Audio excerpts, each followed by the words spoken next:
বাড়িতেই বানিয়েছি একদম রেস্টুরেন্টের মতো চিকেন মালাই টিক্কা এগ রোল। খেতে দারুণ হয়েছিল। এটা আমি ডিনারের জন্য বানিয়েছিলাম। আমি এখানে 200 গ্রাম চিকেন নিয়েছি, তাতে 2 চামচ টক দই, 3 চামচ ফ্রেশ ক্রিম আর আদা রসুন কাঁচা লঙ্কার পেস্ট 2 চামচ আর পরিমাপ মতো নুন দিয়ে 2 ঘন্টার জন্য ম্যারিনেট করে রেখে দেবে। এবার একটা প্যানে 1 চামচ বাটার দিয়ে ওই ম্যারিনেট করে রাখা চিকেনটা দিয়ে 5 মিনিটের জন্য ঢাকা দিয়ে দেবে। কিছুক্ষণ পরে দেখবে চিকেনটা একদম সেদ্ধ হয়ে এসছে। এবার কিছুটা ক্যাপসিকাম কুচি, পেঁয়াজ আর লঙ্কা কুচি দিয়ে 3 মিনিটের জন্য সতে করে নিলেই আমাদের তৈরি হয়ে যাবে চিকেন মালাই টিক্কার পুরটা। আর যখন পুরটা হয়ে যাবে নামানোর আগে আমি সামান্য পরিমাপে একটু বাটার দিয়েছি, তাতে ফ্লেভারটা না ভীষণ ভালো হয়।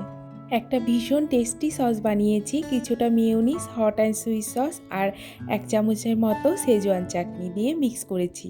এবার পরোটাগুলো ভেজে নিয়েছি আর একটা পরোটাতে এগ দিয়েছি, আরেকটাতে দেওয়া হয়নি কারণ আমি ডিম খেতে ভালোবাসি না।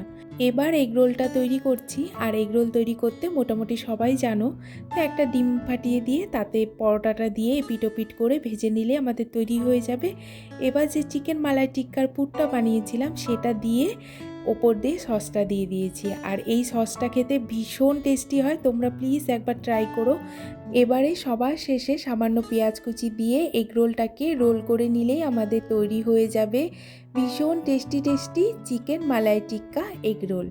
আর আমার জন্য যেটা বানিয়েছি সেটা শুধু চিকেন মালাই টিক্কা রোল। এটা খেতেও কিন্তু ভীষণ ভালো লাগে, আর এটা আমি ডিনারে খেয়েছিলাম। একটা খেলে পেট ভরে যায়, অনেকটা বড় বানিয়েছিলাম। তোমরা কিন্তু একদিন বাড়িতে অবশ্যই বানিও, বাচ্চা থেকে বড়রা ভীষণ ভালো খাবে। আর আমার এই রেসিপিটা তোমাদের কেমন লাগলো তোমরা কিন্তু জানাতে ভুলো না।